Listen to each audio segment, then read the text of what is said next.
G'day again. Welcome back to Mathematics 302. Hope you're having a good morning or a good evening, as the case may be.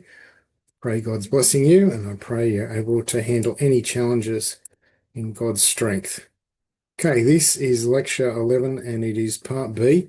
So we're going to do subbases, local bases, continuity and topological equivalence, metric topologies, and metrization, or metrization depends on how you spell it, and countability. So let's get into it. Subbase. So a base or basis is a topology created by the union and intersection of subsets, and a subbase is a topology created by the intersection of subsets. So what I've done here is try to make this as simple as possible for you to study by giving really, straightforward definitions. Now you can go into all sorts of other research about it, but this will keep it clean so you can answer questions in an assessment. So we'll stick to the basis is union and intersection, and the subbase is just the intersection. So best way to do this is with examples, and I'll stick to this same pattern both in the examples and in the assessments. Okay, example one, here we go. Here's our space, A, B, C, D, E. Here's our subbase, AB and CDE. So now the subbase topology, which is the thing we want to look at, is AB, CDE, and the empty space, or the empty set. So that's just considering the intersection. So here, where I've written subbase, this is like the stub. What I want you to be interested in is the two topologies. So the subbase topology and the base topology. So using this word subbase here might confuse you a little bit, but you've got a space and then you've got this thing that you're going to split it up, or the way you're going to split it up, and look at this space. So it is called a subbase. So what I want you to look at is the subbase topology has got the intersection, and then if we look at the base topology, it's got the intersection and the unions. Now, obviously, if you union everything, you get the original set. Okay, A, B, C, D, E.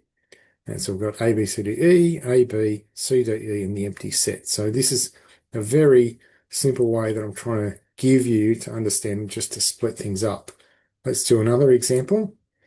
So we've got our same space, A, B, C, D, E, and this time we've got a subbase A, B, C, D, and E, and so split it up using our intersections. And so with A, B, C, D, E, and the empty set. Now, obviously, you can't create a subbase which is like A, B, C, and then C, D, E. So if you do an intersection, you just end up with C. That doesn't work when you've got the topology. The topology is based on this. So once you have to have decided what this is prior to creating a subbase topology. Now, obviously, the topology's got to include that empty set. So here's our intersection, and yay, it's got the empty set. Now, doing the base topology, that's when you've got unions. So that's when you're going to get a range of unions. So here we've got obviously the original set, then you've got A, B, C, D, and E. There they are, the empty set. Now you've got your combinations. I think, oh no, my image is not in the way, so I'll just leave it there. So now you've got A, B, C, D, just combining those two. Combine A, B, and E, you get A, B, E, and then combine C, D, and E, and you get C, D, E. So this is the base topology based on this space and this subbase. And they're the things I want you to just concentrate on. Let's do a third example. Nothing real exciting. Look at that. It's A, B, C, D, E again. And I've just moved this C across to this side. So the subbase topology, A, B, C, D, E in the empty set. The base topology, A, B, C, D, E, A, B, C, D, E in the empty set. Okay, so no surprises. The only variation is where you're given the base or the basis. So we're going to start with a complete base and determine the subbase. So this is like looking at it in reverse. And where you're given a complete base is where something is working, like it's in reality. So the standard base for lengths within R, within the real number system, so these lengths from A to B, is a basis for the standard topology of R, the reals. Okay, you've got from A to B, and that's some length, some fixed length within the reals. All right, so that's the typical basis for the standard topology of the reals. So now you want to go, okay, what is the subbase? Well, the subbase can't be this basis. Okay, that's the basis. So what you're doing now is you're looking at what can I use to use as an intersection to get that. And what you do is you go, okay, I'm going to go from minus infinity to A, and then I'm going to go from B to positive infinity because that's all the reals. We've got to cover all the reals. So your subbase of the reals is minus infinity to A, where A is one of the reals, union with from B to infinity, where B is also one of the reals. That's a subbase of the reals. So then the intersection of the two open intervals, the two open intervals, gives that intersection that, which is AB, which is an open interval, which is that.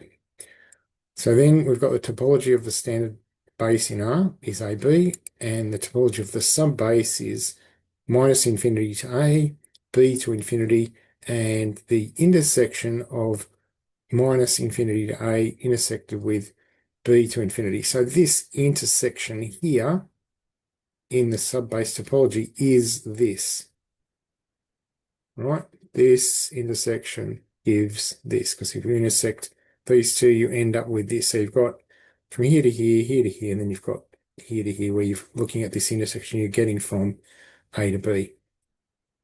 Okay, so that's one way of doing it in reverse. It's a little bit trickier to understand. Don't worry, I won't give you, some insanely hard question. Local bases. A local base for a point X is a collection of neighborhoods of X. So a neighborhood is an open set which contains the point. So that's what a neighborhood is. Remember, we would a dot with dots around it. You can't have a neighborhood in a closed set on the line of the closed set, but in an open set, everything is a neighborhood. So in metric space, the collection of balls around centered at a point X forms a local base. So in metric space. Example 2, in discrete topology, every subset of the set is considered open. The local base at any point X is the collection of all singleton sets, which forms a local base. And third example is in standard topology on reals. The local base at any point X is the collection of all open intervals that contain X. For example, from in the distance AB, where you've got X is somewhere along that line, the local base is at X. And you might think, that's great, Dr. Everett, thanks for sharing. Give me some questions so I know what to say. Oh, I'm glad you asked. Okay, what is a local base for the point X equals 0 on the trivial topology on R? First of all, you've got to know what is the trivial topology.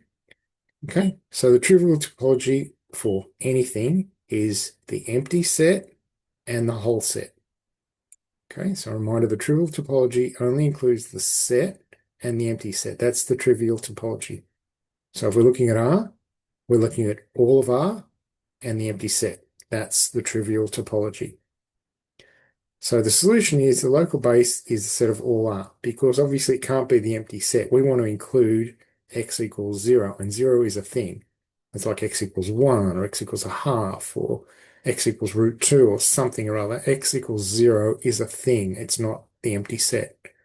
So this is sort of a question which is deliberately put out there so that students think, oh, it's the empty set. There's nothing there. Well, there is something there because it's 0, and 0 is a thing. It exists. So what is the local base for that? Well, you've got two choices. It's either going to be the set or the empty set. And the answer is, it's the whole set. So the local base for the point X equals 0 for a trivial topology is the whole of R. Right, that's your only two choices if you're using the trivial topology.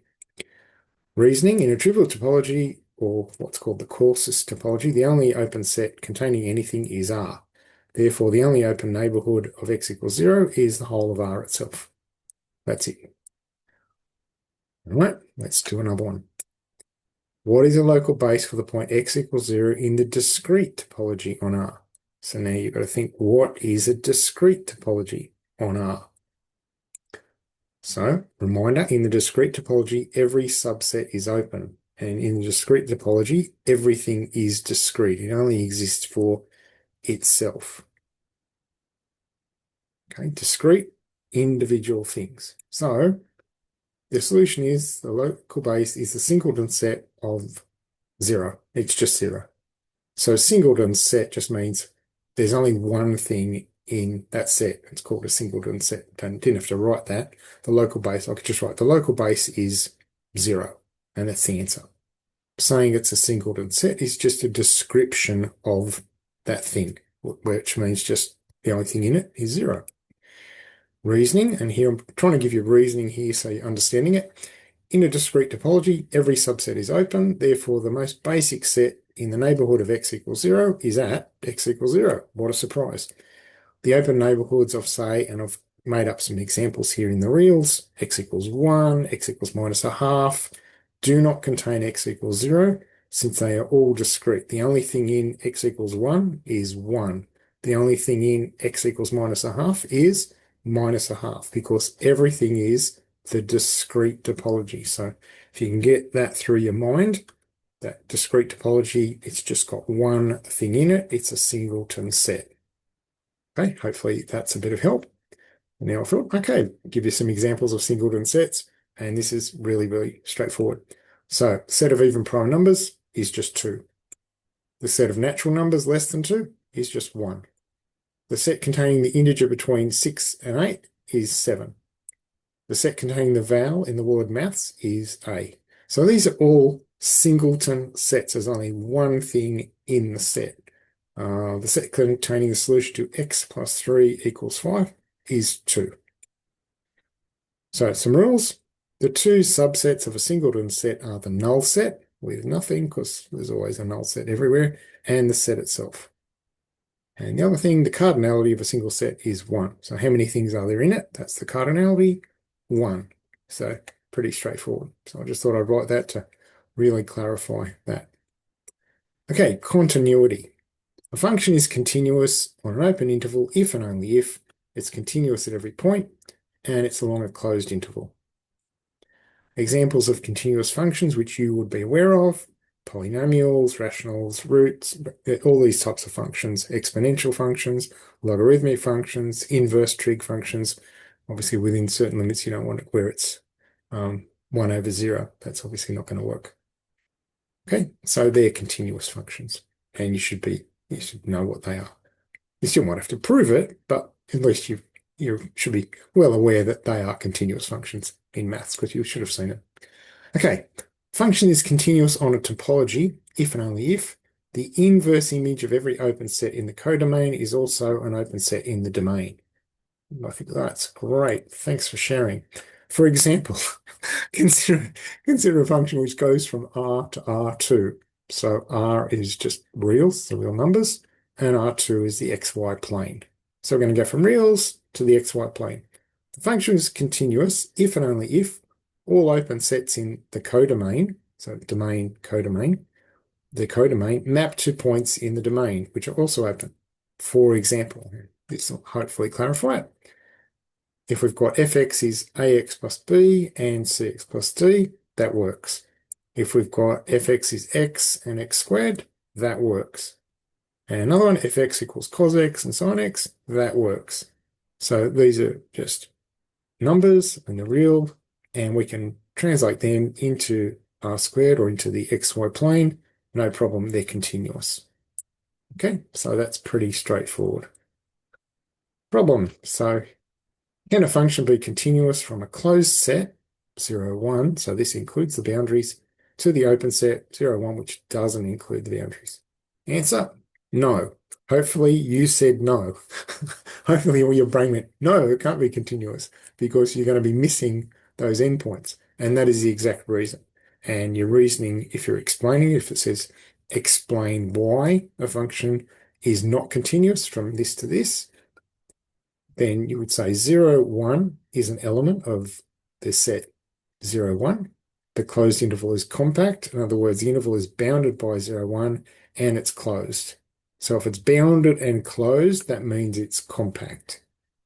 Okay, so this sentence here is just an explanation of this word compact. That's just another way. And if you didn't want to use the word, unless the question says, is this compact?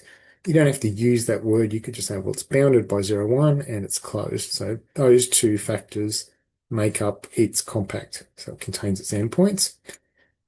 And 0 and 1 are not in the open interval. 0, 1, the open interval is not compact. And here's my explanation of that word compact. The interval is bounded by 0 and 1, and it's open, but does not contain endpoints. Okay, that's the definition of being open. So I'm just trying to give explanations here. So if you get a question in a test, you sort of go, okay, I know what that means. I'm pretty clear on what that means. Therefore, the two intervals are not homeomorphic, and therefore no function can be created which is continuous. So you can't, there's no function that you can create or anyone can create to go from this to say it's continuous. It's not possible. So we can say, well, no, there's another thing. So this is leading on to the next slide. So we can also say that the open set 0, 1 and the closed set 0, 1 are not topologically equivalent because they're not homeomorphic. Okay, if they're homeomorphic, then they're topologically equivalent. So again, different words for similar things. So this is sort of proving if something is homeomorphic, then they are topologically equivalent. So guess what the next thing we're going to do is topological equivalence.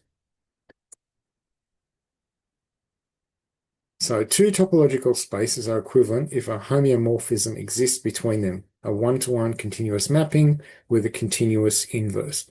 So obviously it doesn't exist when you've got an open and a closed thing. Problem: prove that a line is not topologically equivalent to a plane, i.e. they are not homeomorphic. And this is fairly straightforward. Obviously, if you haven't done it, it's not straightforward, but once I do it, you go, oh, okay, I can see what to do. Hopefully that's how you feel. Let's see how we go. I'm trying to make it simple. Okay, to prove that a line is not topologically equivalent to a plane, we must show that there's no homeomorphism between them. Okay, so consider line R, let X be any point on the line. Now you could simplify this explanation. I'm trying to give you as detailed an explanation as I can. Let's consider the line R, let X be any point on the line.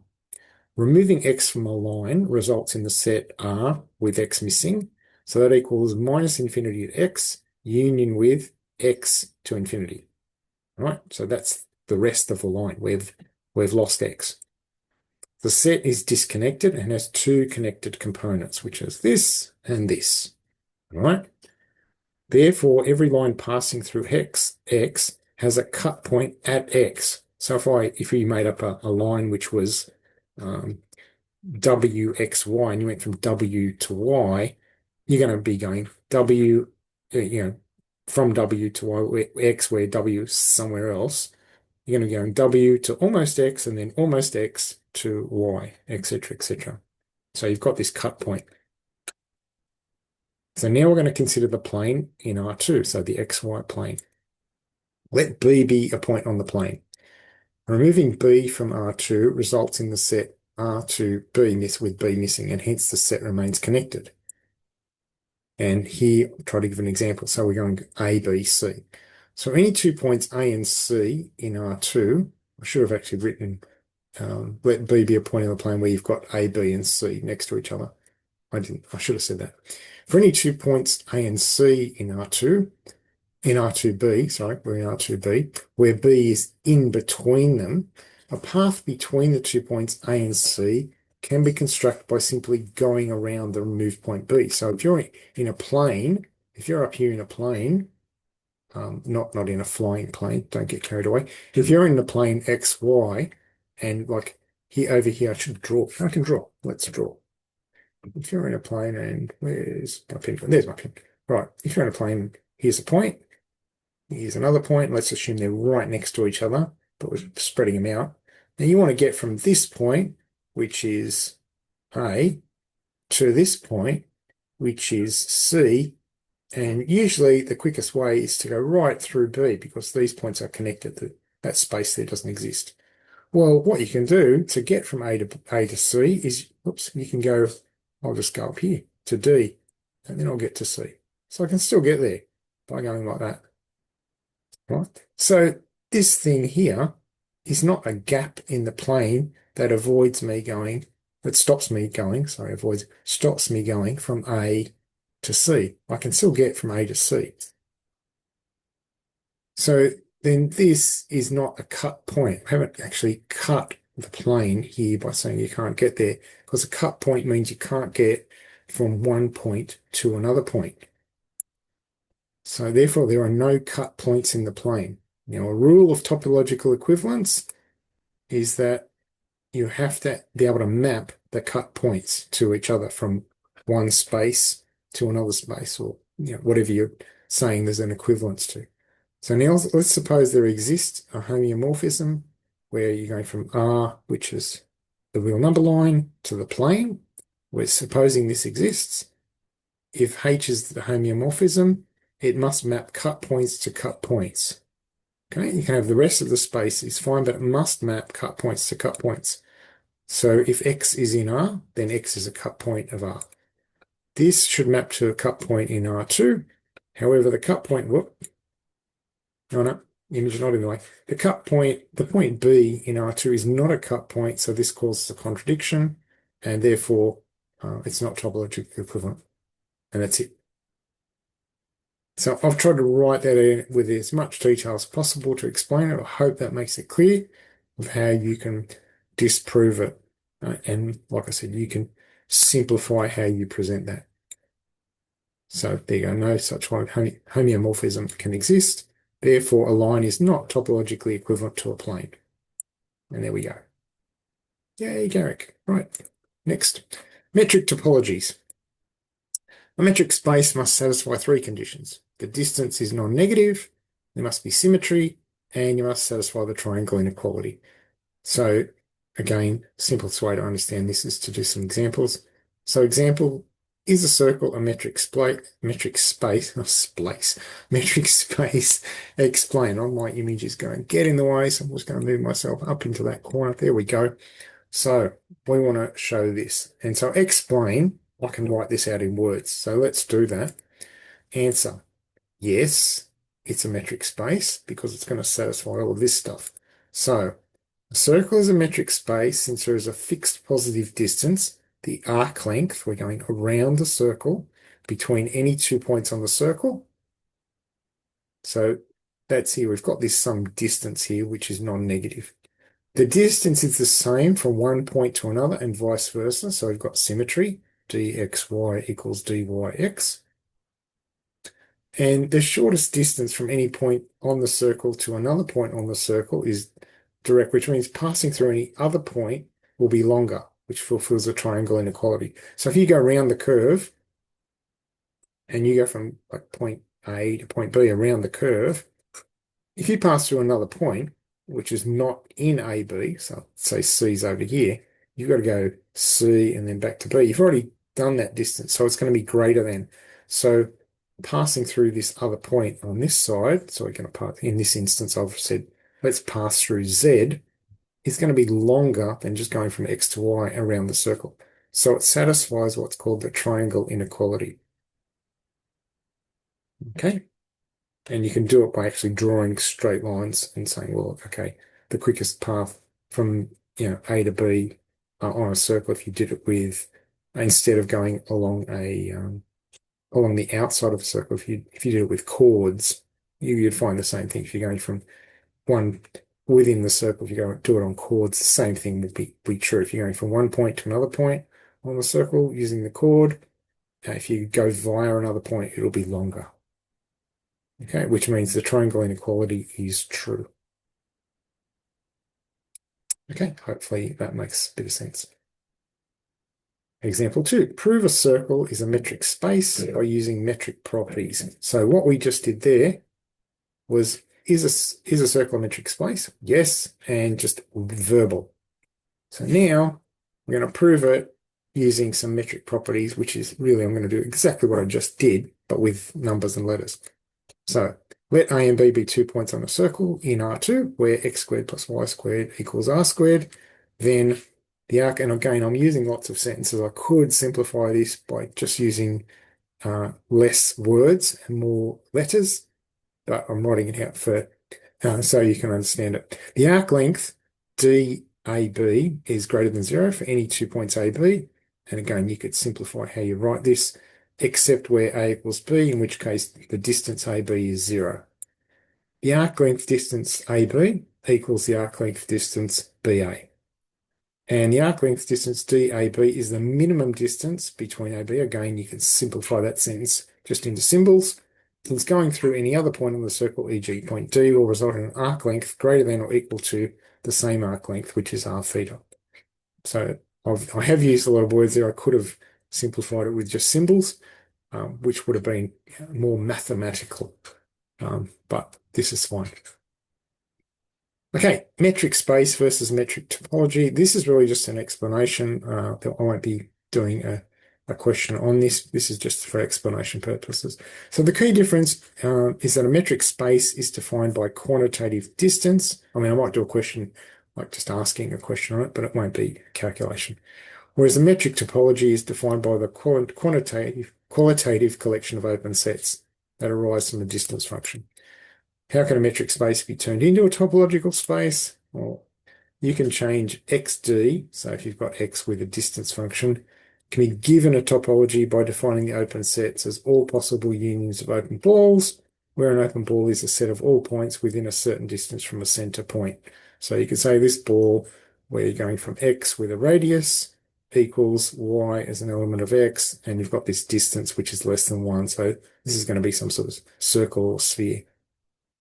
But this is just for an explanation. This is not so you can go, oh my goodness, I have to learn this and master it. This is just by way of explanation that you can change a metric space into a metric topology. This, on the other hand, this I'm going to ask you about. So a metrizable space is separable and first countable. A metric space must satisfy distance, symmetry, and the triangle inequality. A complete metric space must also satisfy the Cauchy criterion. So this will be examinable. And the easiest way to understand it, do an example or 10. Okay, prove that the open infinite interval 0, 1 is metrizable but not a complete metric space. Okay, so metrizable. We want to show that it's separable and first countable. Very simple. Very simple. Very simple. I'm combining letters that I've just said. Oh my goodness. Okay, the open interval 0, 1 is metrizable. It is separable. Okay, it is, that's the answer is yes, it is. It is separable. Consider the consecutive points A, B, C in 0, 1. Removing the point B will create two parts, minus infinity to A and C to infinity. So it is separable. So tick, we've got the first one. First countable.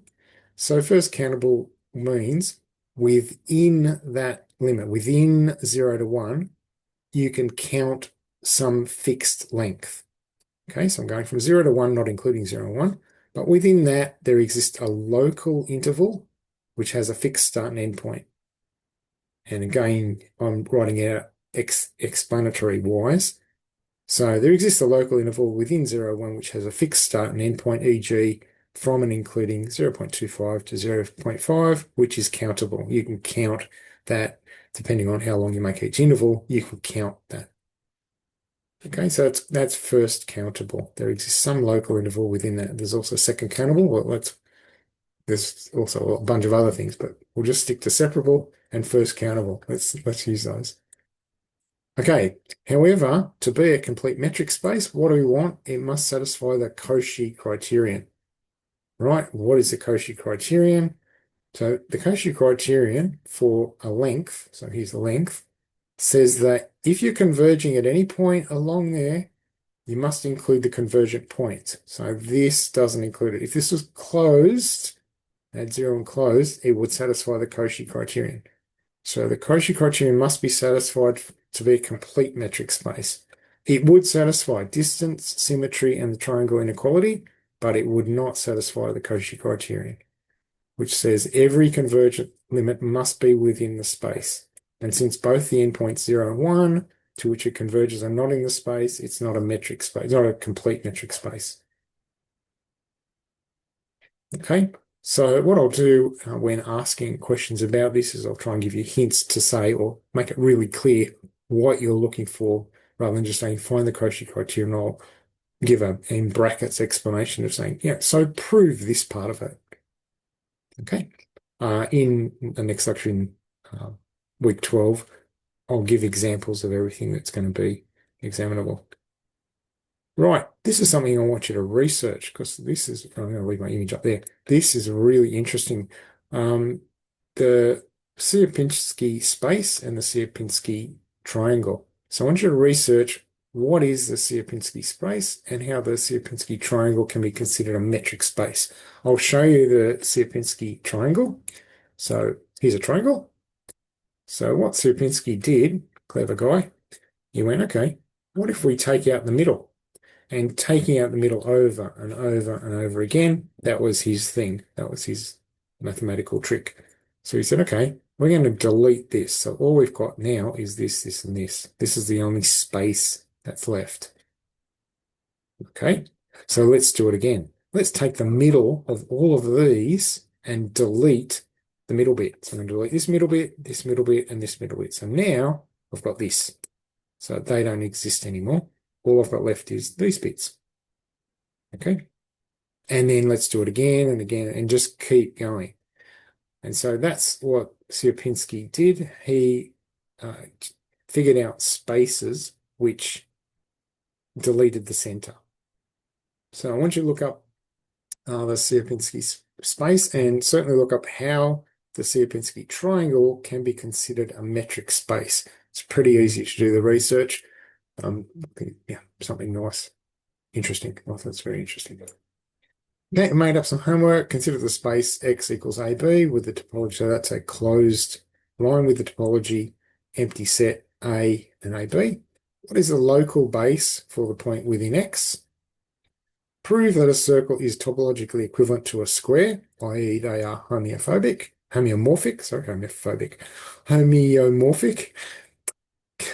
and prove that a closed interval 0, 1 is metrizable.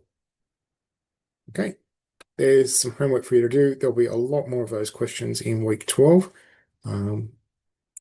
Hopefully I'll see you in part C. If I haven't organized part C, well then we'll skip part C and just do week 12 and part C will not be examinable. So if I haven't got it up, then it just won't be in the exam. That's it for the moment. God bless you. Stay safe and I'll see you next week. Okay, bless you. Bye.